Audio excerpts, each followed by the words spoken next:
ગુજરાતમાં એચપીવી રસીકરણ અભિયાનથી 5 લાખથી વધુ દીકરીઓને સર્વાઇકલ એટલે કે ગર્ભાશયના મુખના કેન્સરથી સુરક્ષા કવચ મળ્યું છે.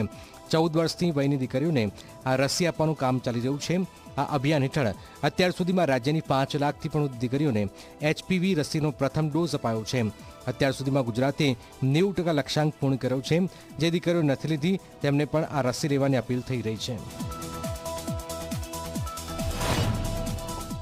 આવનારા ભવિષ્ય માટે દીકરીઓ માટે એ મહિલા બનશે ત્યારે એમના કેન્સરના સંપૂર્ણપણે સર્વાઇકલ કેન્સર સંપૂર્ણપણે નહીં થાય એવી આ રસી આપવામાં આવી છે ને એમને એક રક્ષણ કવચ આપવામાં આવ્યું.